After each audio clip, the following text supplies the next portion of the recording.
Alright guys, now if you're running into issues like I did and the gasket was hitting in the middle, I trimmed out the middle of the gasket, made sure that the edges were there, so when it seals, it will create an airtight seal still. And you already know that those valves are pretty close to airtight, so what you're going to need to do is cut your gasket so they can still flip open. Because my valve was like this, and it wasn't spinning open, and it was hitting the edge of this. So what you're going to want to do is use your metal snips and slowly work out from one of the circles and trim it. It doesn't have to be perfect. It could be a little, rough like this, because you only need an outside seal, to be honest, anyway. The inside is kind of pointless because when the valves open and close, you don't want them to hit.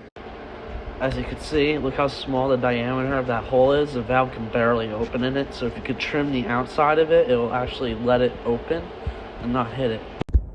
Alright, YouTube, back underneath the car, and I just pulled off the driver's side electric cutout. I used my die grinder, and I went right in the center where the valve opens, and that way I rounded it out, and I also cut the existing one. Now it fits in there perfectly, open and close, and then I'll tighten this one down. The other side still isn't open and close because I gotta drill it out. But right now, everything's looking good.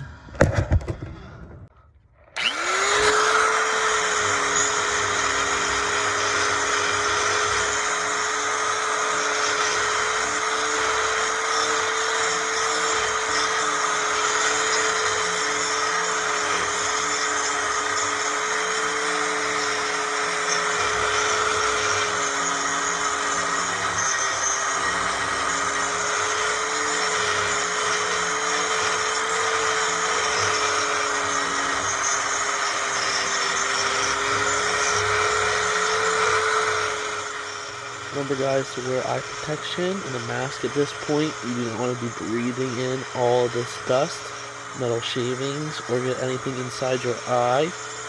Also, when you're pressing down in here, remember that you're going to have to hold down your die grinder. It can kick out if you're not holding it the right way. As you can see right there, it starts to jump a little. You must have a firm hand on it.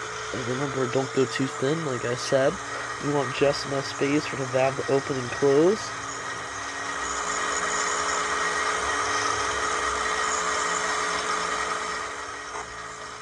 Remember to take your time. This isn't a race. Yes, it doesn't have to be the most perfect circle when you're trimming it out. Just remember to hold up your cutout to the pipe and test fit it and make sure that the valve can open and close before you bolt it down. I did do that before I started to drill this out. I took my measurement, and now I'm boring out this pipe to the right size that it needs to be. And remember, these are conversions from manual cutouts to electric cutouts. I'm saving these old custom exhaust pipes that were welded on here, and these transition pipes that were welded on are mild steel, and they're welded onto the stainless steel exhaust system. So of course they're going to get a little bit of rust. I'm going to actually prep them another day from now and spray them with some high heat primer and some high heat flame resistant 1500 flat black or glossy black paint to make sure that they can hold out for more of this Jersey weather. Now this is my daily car. It's a 2015 Mustang GT base model manual. It is all numbers matching. I know this is a newer car, but still, some people are swapping out for bigger motors or swapping out for a motor replacement or a trans. I rather rebuild stuff. That is what my channel is about, and how to save parts instead of just swapping in. Sometimes you can swap new parts in. I do love new parts, don't get me wrong, but a lot of people like to waste instead of actually saving things when things are actually salvageable. And I want to show you guys how to do things professionally on this channel and how to refinish things, just like I'm showing you guys how to professionally install these cutouts. Alright guys, remember to subscribe and leave a thumbs up.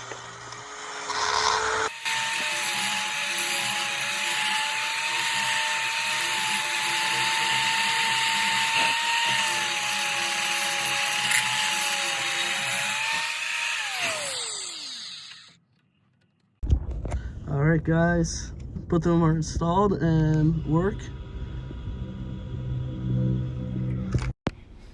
Alright guys, when you're done, you actually can cut the 12 volt car plug off if you want and attach the negative and positive to a new source of power if you don't want to run it off of a cigarette lighter. If you do, just plug in your cigarette lighter, and then after that, you know, it turns on and off with your car. If your battery runs while it's disconnected, then you're going to be able to turn it on and off and let the car on. But if not, you're going to want to run a separate source so that you can turn it on and off when you want to. Alright guys, what I did was I actually cut one of those circular grommets that go on firewalls to protect wires. I had to cut it in half so that I can actually get it in there after the wires were routed. And now what I'm going to do is I'm going to apply some of this right around it and inside it so that it actually keeps it airtight.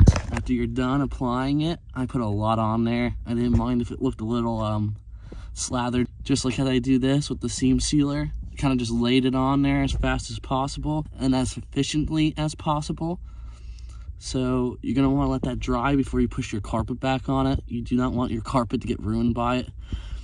And this stuff will harden up and it'll be a professional fix for this solution. Alright guys, time to test them out. If you guys enjoyed this video, please stay tuned for more daily videos. Subscribe and give a thumbs up and tell your friends about this channel. Stay tuned for more professional fixes like this video and installation videos. Also, please stay tuned if you want to watch for more cars for sale. We have a 1970s Camaro for sale right now at our shop. Right now I'm working on my daily vehicle and I'm not at my shop. I just wanted to show you guys how to install these cutouts. We do some of these on some of our builds. Alright guys, stay tuned for more videos like I said. Thanks again for watching, and have a great day. Remember to give a thumbs up.